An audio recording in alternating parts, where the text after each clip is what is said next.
Hey everyone, I am sure जब भी आप अपने पैसों को इन्वेस्ट करते होंगे तो सबसे पहले आपके दिमाग में stocks, mutual funds, FDs, bonds और भी कई सारे ऑप्शंस आते होंगे। And I am sure invest करते वक्त आपके दिमाग में एक चीज और आती होगी कि मेरा पैसा सेफ जगह पे इन्वेस्ट हो और सबसे ज्यादा रिटर्न्स बना के दे। And today we are with Bhavin Patel, who is a co-founder and CEO of LenDen club. और आज हम P2P लैंडिंग मतलब पीयर टू पीयर लैंडिंग के बारे में जानेंगे कि कैसे आप वहां से 10 to 12% पर एनम तक रिटर्न जनरेट कर सकते हो। Hey everyone, this is Vijay Nihal Chandani and I welcome you all in Highway to High Returns with Bhavin Patel. और आज हम इंडिया की सबसे क्लीनेस्ट सिटी इंदौर घूमेंगे और जानेंगे कि कैसे आप अपने इन्वेस्टमेंट से मैक्सिमम रिटर्न जनरेट कर सकते हो विद लेनदेन club. So stay tuned with me till the very and.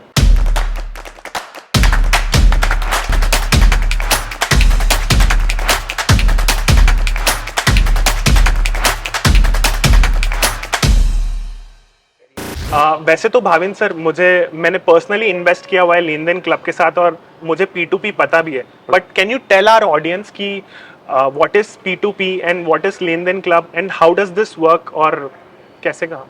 सो लेनदेन क्लब स्टार्ट हुआ था 2015 में। पिछले 7 सालों में लेनदेन क्लब ने अराउंड 6000 करोड़ से ज़्यादा लोन्स डिसबर्स किए हैं। मतलब हमारे प्लेटफॉर्म पे 21 लाख इन्वेस्टर्स ने 6000 करोड़ से ज़्यादा का इन्वेस्टमेंट किया हुआ है। ड्यूरिंग दिस 7 years हम लोगों ने 3 लोन प्रोडक्ट डेवलप किए हैं। एक है पर्सनल लोन, एक है BNPL लोन और तीसरा है मर्चेंट लोन, जो हम छोटे शॉपकीपर्स को 2 लाख तक का लोन देते हैं। और ये कम्प्लीटली डिजिटल प्लेटफॉर्म है जिसके थ्रू हम इन्वेस्टर्स और बोरोवर को कनेक्ट करते हैं और डिजिटल वे में ट्रांजेक्शन होता है। At this moment total user base जो हमारा है वो करीबन 6.5-7 मिलियन का है, जिसमें से 2 मिलियन प्लस इन्वेस्टर्स है और बाकी के बोरोवर्स है। सो ये सारे यूजर्स प्लेटफॉर्म पे आते हैं और ट्रांजैक्शन करते हैं। अगर हम बेसिक डेफिनेशन समझने का ट्राई करें P2P का आपके ऑडियंस के बेनिफिट के लिए, सो P2P is a traditional banking concept only, बस थोड़ा ट्रांसपेरेंट वे में होता है। सो बैंक में आप जाते हो, आपने डिपॉजिट का पैसा दिया, आपके जैसे हजारों लोगों ने डिपॉजिट दी, वो पैसा जमा हो गया, वो पैसों से लोन दे दिया जाता है। बट एज अ डिपॉजिटर आपको ये नहीं पता है कि आपका पैसा किस कस्टमर को लोन में दिया गया है, जिसके अगेंस्ट में बैंक आपको कुछ रिटर्न देती जाती है। अब इसको हम थोड़ा सा ट्रांसपेरेंट बना देते हैं कि आप जो डिपॉजिट लेके आए वो किस किस को कितना अमाउंट गया वो भी आपको दिखने लगे। और आपका जो डिपॉजिट अमाउंट है वो एक बोरोवर को नहीं जाएगा, हजारों बोरोवर को छोटा छोटा किस्त में जाएगा। तो कोई बोरोवर को लेट से 10,000 चाहिए, तो 10,000 लोग मिलके 1-1 रुपया दे रहे हैं। और वो सारे आपके इन्वेस्ट बोरोवर्स आपके अकाउंट में दिखे भी, तो आपका भी रिटर्न बढ़ गया, सिस्टम की ट्रांसपेरेंसी भी बढ़ गई और बैंकिंग का बैंकिंग भी हो गया। तो ये है P2P इन्वेस्टमेंट्स। दैट्स मींस कि कंप्लीट एक ट्रांसपेरेंसी हो गई कि मेरा पैसा कितने लोगों के पास जा रहा है, और वही जो सिस्टम जो बैंक करता है आपने टेक्नोलॉजी के थ्रू कर दिया है और यहाँ पे हाइपर डाइवर्सिफिकेशन हो गया। करेक्ट। जिससे कि मेरे ख्याल से अगर मेरे 10,000 हैं और 10,000 लोगों के पास भी 1-1 रुपया जा रहा है with help of technology, right, तो मेरे ख्याल से अगर कोई 2-4 लोग डिफॉल्ट भी कर देते हैं तो आई डोंट थिंक कि it will make a very huge impact कि यार उस बंदे ने पैसा नहीं दिया है कुछ। नहीं, बिल्कुल नहीं करता है। देखिए, डिफॉल्ट और लैंडिंग बिजनेस तो साथ में ही जाते हैं। कोई बैंक अगर ये क्लेम करे कि मेरा तो 0 डिफॉल्ट है, वो पॉसिबल है क्या? वो प्रैक्टिकली पॉसिबल नहीं है और हो नहीं सकता है। तो वो दोनों साथ में ही जाता है। बट जैसे आपने राइटली समझा कि इतना ज्यादा हाइपर डाइवर्सिफिकेशन हो जाता है, उसकी वजह से कुछ बोरोवर्स जिसका पेमेंट नहीं आता है उससे आपके प्रिंसिपल पे तो बिल्कुल इम्पैक्ट नहीं आती है, आपके रिटर्न पे भी इम्पैक्ट नहीं आती है। That's correct. Sir, recently I have seen a lot of buzz in PR and आप बहुत सारी cities travel कर रहे हो, Ahmedabad, Jaipur and all. So, sir, I just want to know कि आप बहुत सारे आपके जो P2P पार्टनर्स हैं, जर्नलिस्ट हैं, इनसे भी मिल रहे हो. So, what is the purpose of this visit? तो देखिए, पर्पस सिंपल है। आज की डेट में हमारे पास 20 लाख इन्वेस्टर्स हैं, राइट। अगर हम इंडिया की टोटल पॉपुलेशन की बात करें तो उसका एक छोटा फ्रैक्शन भी होनी है। दूसरी चीज, मेरे जितने भी इंटरेक्शंस हमारे कस्टमर्स के साथ होते हैं या तो जर्नलिस्ट के साथ होते थे, पिछले 1-1.5 साल से मुझे ये समझ में आ रहा था कि शायद लोगों के अंदर ये स्पेसिफिक इन्वेस्टमेंट इंस्ट्रूमेंट के बारे में नॉलेज ही नहीं है। तो अभी हम अलग अलग सिटीज में जा रहे हैं, वहाँ पे प्रेस मीट्स कर रहे हैं, सब जर्नलिस्ट से मिल रहे हैं, उनको बता रहे हैं कि P2P इन्वेस्टमेंट होता क्या है। RBI रेगुलेटेड सेक्टर है, 5 साल से ये अंडर रेगुलेशन है, हम भी एक RBI रजिस्टर्ड एंटिटी है, राइट। तो ये सब इन्फॉर्मेशन हम पहुंचाना चाहते हैं हमारे कस्टमर्स तक। जितना ज्यादा कस्टमर को नॉलेज होगा, जितनी ज्यादा समझ होगी, वो राइट डिसीजन ले पाएंगे।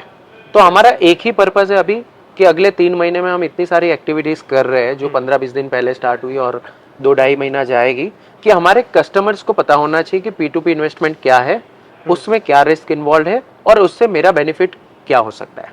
दैट्स करेक्ट, क्योंकि सर मेरे ख्याल से ना अभी तक ऑलमोस्ट लोगों को स्टॉक्स पता है, म्यूचुअल फंड्स पता है, P2P is something very new, जो कि रिसेंटली मुझे काफ़ी दिन तक पहले तक पता था। फिर जब मैंने इन्वेस्टमेंट किया तो मुझे पता चला कि हाँ, हाउ डज दिस वर्क।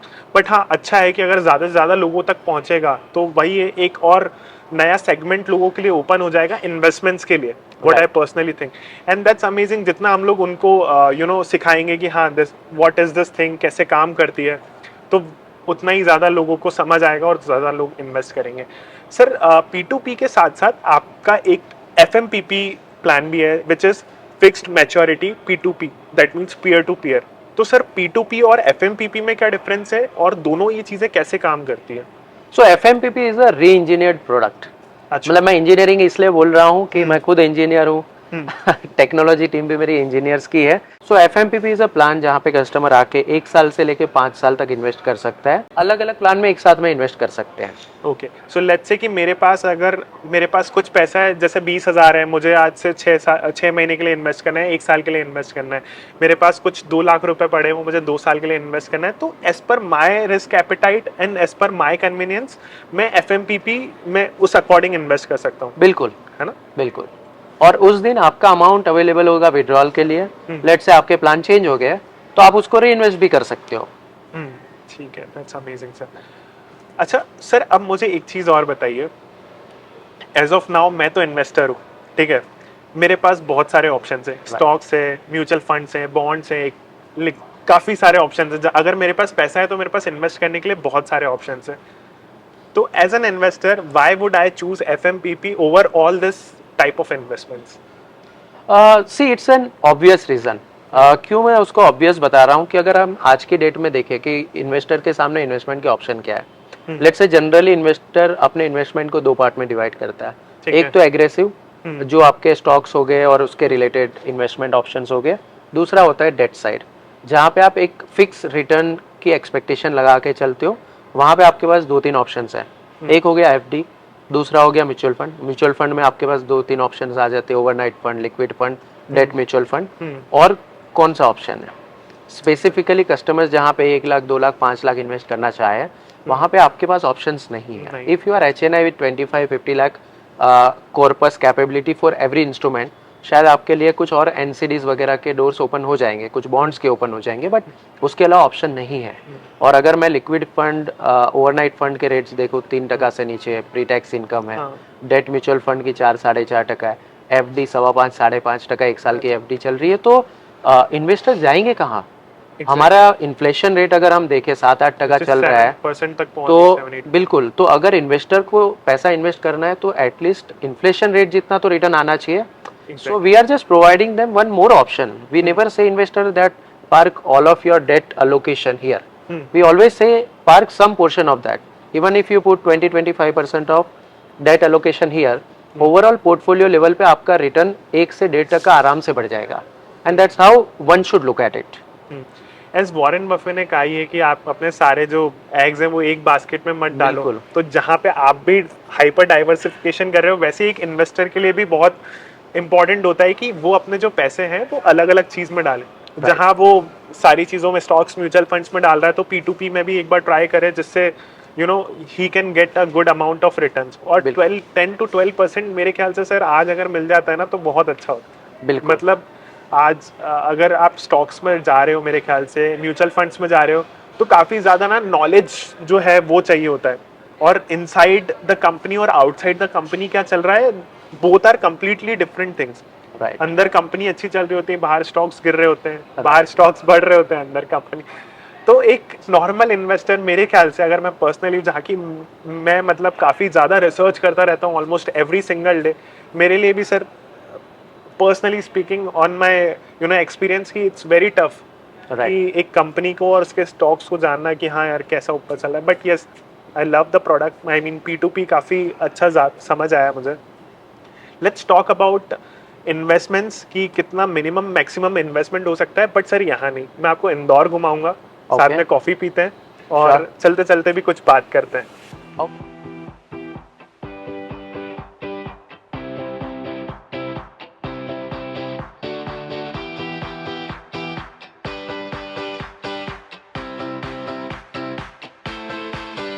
तो भाविन सर को हम लोग इंदौर घुमाते हुए यहाँ पे 0 डिग्री कैफे विजयनगर में ले आए और अब हम कॉफी पे मेन डिस्कशन करेंगे कि एग्जैक्टली देता कितना है, मतलब बनता कितना है। तो भाविन सर, जब हम बात करते हैं मिनिमम और मैक्सिमम इन्वेस्टमेंट की, तो एक इन्वेस्टर कितना मिनिमम और मैक्सिमम इन्वेस्ट कर सकता है लेन देन क्लब एफएमपीपी के साथ, और साथ में कितने रिटर्न्स वो जनरेट कर सकता है और ये कितना ट्रस्टेड है? सो मिनिमम इन्वेस्टमेंट 10,000 से स्टार्ट कर सकता है and maximum it could be 50 lakh. So RBI regulation के हिसाब से 50 लाख से ऊपर कोई भी यूजर इन्वेस्टमेंट नहीं कर सकता है। Okay. अभी के लिए रिटर्न एक्सपेक्टेशन जो है वो 10 से 12% की है। सो कोई भी यूजर जो भी इन्वेस्टमेंट करता है 10,000 से लेके 50 लाख तक 10 से 12% के रिटर्न्स एक्सपेक्ट करके चल सकता है। रही बात ट्रस्ट की, so trust is more about what kind of risks are involve. So ये इन्वेस्टमेंट में there are 2-3 different kind of risk involve जो हर एक यूज़र को अपने एंड पे समझना चाहिए, हर एक इन्वेस्टर को समझना चाहिए।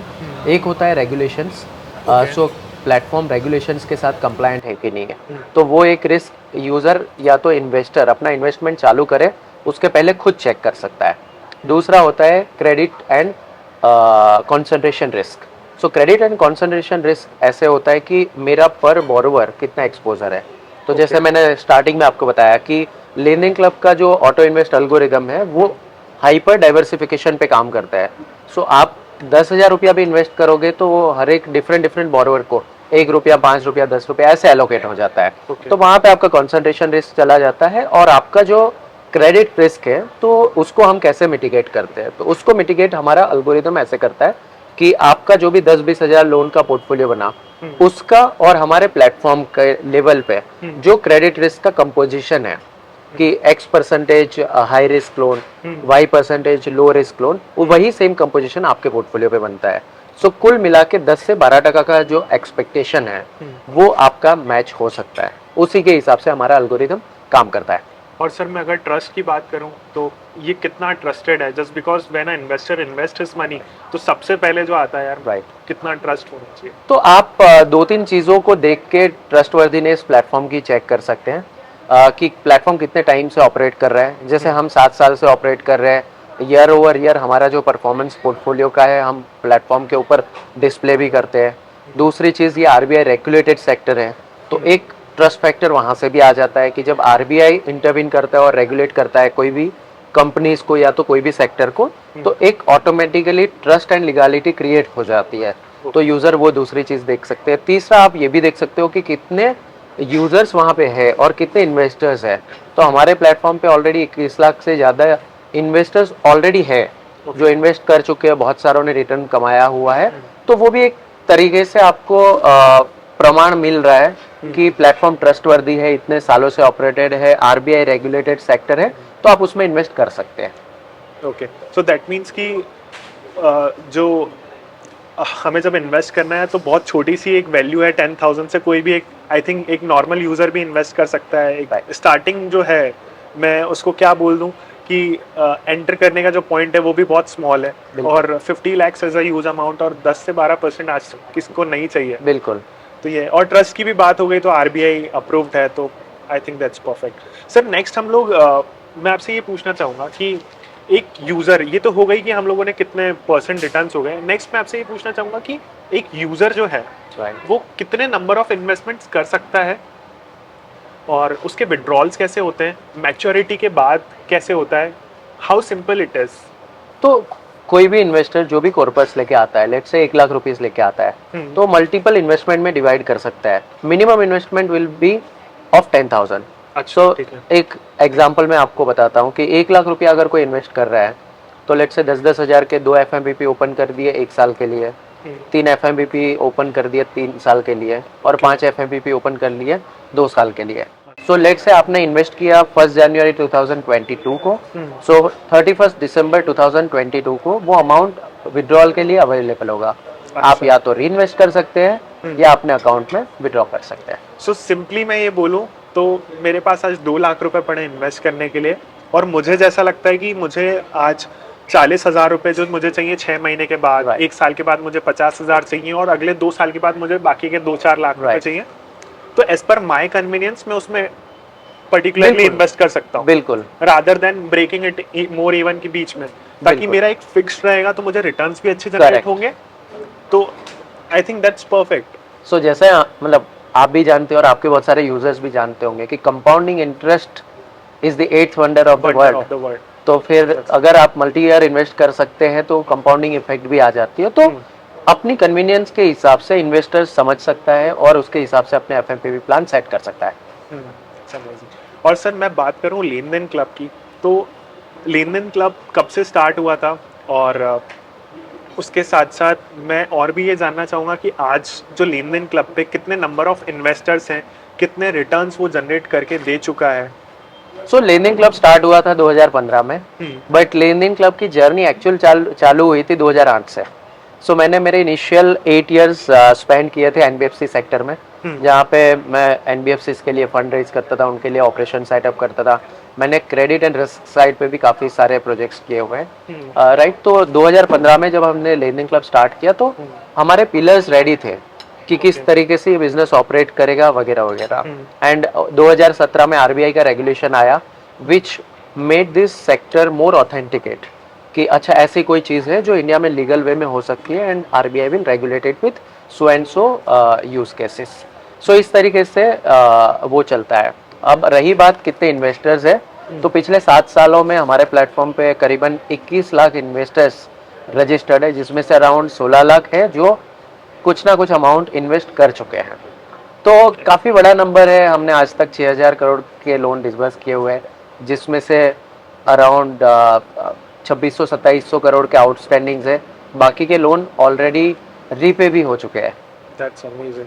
2.1 मिलियन आई मीन आपके पास इन्वेस्टर्स है, राइट। दैट्स ऑलरेडी, और काफ़ी अच्छा है इन्वेस्ट आई मीन नंबर है ये। बट सर मुझे एक चीज़ और पूछनी है कि आपने इन्वेस्टर का तो पैसा बनवा दिया, आप कैसे पैसा बनाते हैं?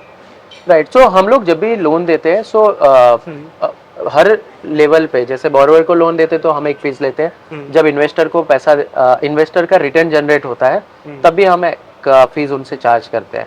So on an average 3 to 5% का फीस हम कमाते हैं, but those fees are very clearly stated and fixed. So the difference between banking model and our model is this one, कि बैंक के मॉडल में देयर इज अ स्प्रेड जो bank अपने पास रखता है। हमारे मॉडल में स्प्रेड में अगर एक्स्ट्रा इनकम भी आई तो वो इन्वेस्टर के पास चली जाती है। हमारी उसमें एक फिक्स फीस होती है जो हम चार्ज करते हैं। So sir as we know कि अभी कुछ दिन से ना मार्केट थोड़ा सा काफ़ी डाउन जा रहा है, सो इस चीज़ में जो रिस्क फैक्टर है वो कौन कवर करता है, और लेन देन क्लब कैसे इसको इंश्योर करता है कि हर इन्वेस्टर को उसको अपना पैसा मिले? राइट। सो देखिए, मार्केट से इसका कोई डायरेक्ट कनेक्शन है नहीं, और जैसे आप भी जानते हैं और मैं आपके यूजर्स को भी बताना चाहूँगा कि ये completely non market linked instrument है and it's a fixed return instrument. तो वहाँ पे आपका लो साइड का रिटर्न जनरेशन और हाई साइड का रिटर्न जनरेशन दोनों कैप्ड है। सो 10 से 12% की रेंज है, उसी के बीच में आपके रिटर्न्स होंगे। और जैसे कि मैंने बताया, मार्केट से इसका कोई सीधा कनेक्शन नहीं, it's a different type of investment option. This is completely a different type of investment options. हम वापस से रिस्क की अगर बात कर रहे हैं तो रिस्क में 3 टाइप के रिस्क होते हैं। एक होता है रेगुलेटरी रिस्क, सेकंड होता है कॉन्सेंट्रेशन रिस्क, और तीसरा होता है क्रेडिट रिस्क। तीनों रिस्क हमारे प्लेटफॉर्म पे एड्रेस होते हैं। रेगुलेटरी रिस्क क्योंकि ये रेगुलेटेड सेक्टर है, आरबीआई की प्रिस्क्राइब रेगुलेशंस है कि प्लेटफॉर्म कैसे कंडक्ट करेगा अपने ऑपरेशंस, किस तरीके से ट्रांजैक्शन फ्लो होंगे। सपोज आरबीआई ने जो रेगुलेशंस हमें सेट करके दिए है, वहाँ पे एक एस्क्रो मैकेनिज्म क्रिएट की गई है। सो इन्वेस्टर्स जो पैसा लेके आते हैं वो एस्क्रो अकाउंट में जाता है, और वो एस्क्रो अकाउंट की बेनिफिशियरी ओनरशिप जो है वो ट्रस्टी कंपनी के पास होती है, जो हमारे केस में आईसीआईसीआई ट्रस्टीशिप कंपनी है। सो प्लेटफॉर्म के पास कभी भी वो पैसे का ऑथराइजेशन नहीं होता है, हम सिर्फ रिक्वेस्ट कर सकते हैं। Authorisation rights are always with trustee.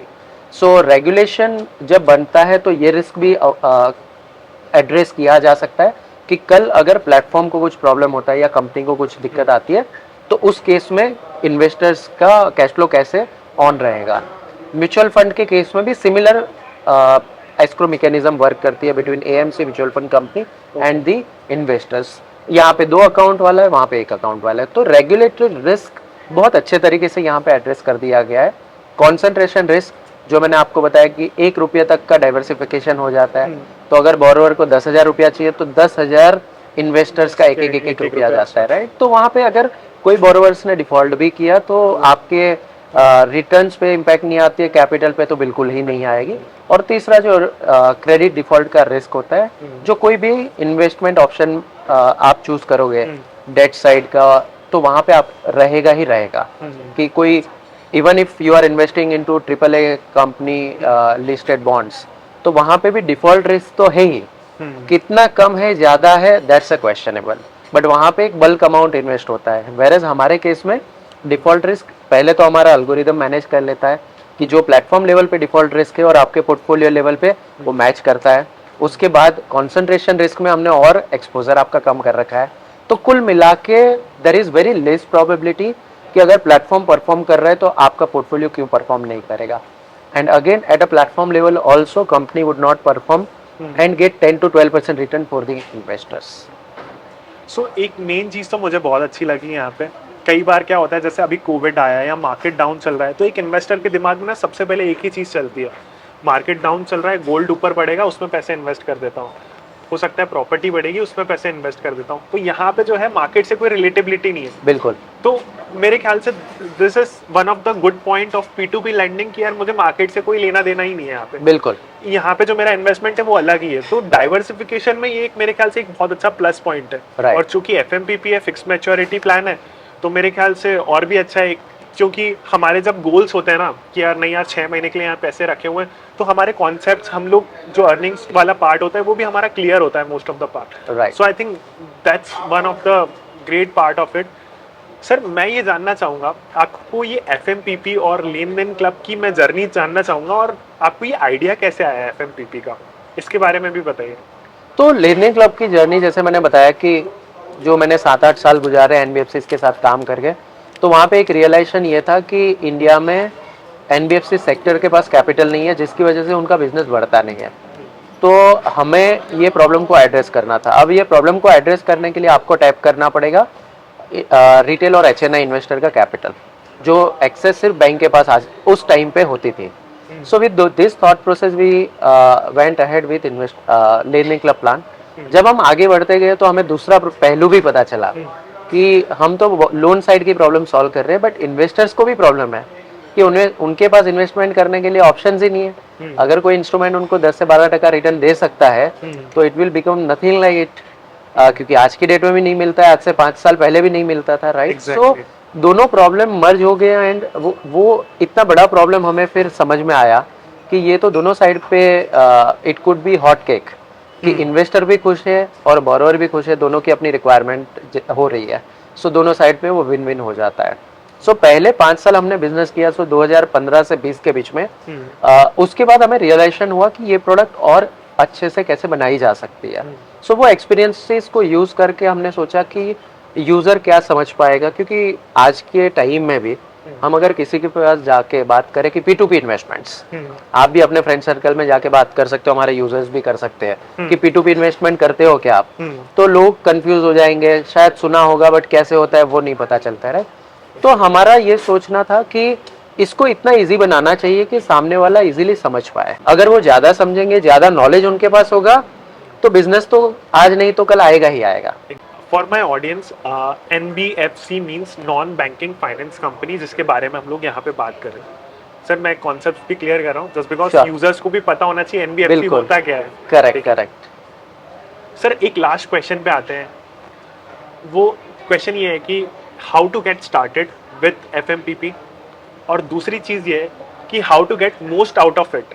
So let's say कि अगर मैं कितना ज़्यादा उसमें से बना सकता हूँ, तो प्लीज़ हेल्प बताएं। सो FMPP अकाउंट ओपन करने के लिए बिल्कुल सिंपल फॉर्मेट है। आप अपना बेसिक KYC इन्फॉर्मेशन हमारे प्लेटफॉर्म पे जाके फिल कर सकते हो। हमारी वेबसाइट है lendenclub.com और हमारी ऐप भी है लेन then club invest app. Play store पे भी अवेलेबल है, iOS में भी अवेलेबल है, आप वहाँ से डाउनलोड करके अपना केवाईसी डिटेल कंप्लीट कर दीजिए। 2 मिनट में आपका इन्वेस्टमेंट अकाउंट ओपन हो जाएगा, सारी चीज़ें डिजिटल है और आपका इन्वेस्टमेंट चालू हो जाएगा। इसका बेस्ट यूटिलाइजेशन करने के लिए मैं एक ही सजेशन आपके व्यूअर्स को देना चाहूँगा कि आपका पोर्टफोलियो जैसे जैसे बढ़ता जाता है, एफएमपीपी का अलोकेशन भी आप उसी हिसाब से बढ़ाते जा सकते हैं। और क्योंकि अब आपके पास 10,000 के मल्टीपल इन्वेस्टमेंट ऑप्शंस है, तो आपका पोर्टफोलियो बढ़ेगा, उसके साथ आप 10-10 हज़ार के और अलोकेशन यहाँ पे कर सकते हो। सपोज जस्ट टू आपकी ऑडियंस के लिए सिंप्लीफाई करने के लिए कि अगर 1 जनवरी को मेरा पोर्टफोलियो 1 लाख का है और मेरा P2P एक्सपोजर मुझे 10% चाहिए, तो मैं 10,000 इन्वेस्ट करूंगा। अगले जनवरी में अगर मेरा ओवरऑल पोर्टफोलियो 5 लाख का है और मेरा P2P एक्सपोजर मुझे 10% मेंटेन करना है, तो मैं धीरे धीरे बढ़ा के उसको 50,000 के लिए लेके चला जाऊंगा, अलग अलग एफएमपीपी प्लान बना लूंगा। इससे क्या होगा कि आपके जो ओवरऑल फिक्स्ड इनकम साइड के रिटर्न जनरेट हो रही है, वहाँ पे आप अराउंड 15 से 20% का इंक्रीमेंट देखेंगे। कि पहले एफडी म्यूचुअल फंड मिला के अगर 5-6% बन रहा था, तो विथ 10-15% एडिशन ऑफ एफएमपीपी आपके रिटर्न्स अराउंड 7.5% तक, 7-7.5 तक इंक्रीज हो जाएंगे। Oh, that's amazing. I would like to sum up to my audience जो हम लोगों ने डिस्कशन किया, एंड मुझे सर बेसिकली काफ़ी अच्छा लगा आपसे मिलके, and you know we had a discussion, और मेरी ऑडियंस को भी एक नए टाइप ऑफ इन्वेस्टमेंट के बारे में पता चला, which is a P2P peer to peer investment, और जिसमें लेन देन क्लब के साथ आप FMPP इन्वेस्टमेंट्स कर सकते हो, which is fixed maturity peer to peer investments हैं। आप लोग ने सारे टाइप ऑफ इन्वेस्टमेंट्स के बारे में काफ़ी में स्टॉक्स, म्यूचुअल फंड्स, इन सब में मोस्टली लोग इन्वेस्टमेंट करते ही हैं। इट इज़ लाइक कि आज जो आपका पैसा है वो हाइपर डाइवर्सिफाई हो रहा है विद हेल्प ऑफ टेक्नोलॉजी। ये पैसा, आपका पैसा जो जिन लोगों को लोन चाहिए उन लोगों के पास जा रहा है, और जैसे 10,000 लोग हैं और आप 10,000 रुपये इन्वेस्टमेंट करना चाहते हैं, तो वो एक एक रुपया उनके पास जा रहा है, जिससे आपका जो रिस्क फैक्टर है वो कम होता है, आपका जो इंटरेस्ट आता है वो आपको बहुत ज़्यादा बढ़ के आता है, विच इज़ 10 to 12% जैसे हम लोगों ने बात करी। So this is all about FMPP, and if you want to start with FMPP then you can start with Len then Club. आपको सिंपली, मेरे फ़ोन में भी iOS में और एंड्रॉयड में दोनों में ऐप्स हैं, आप सिस्टम पे भी लॉग इन कर सकते हैं।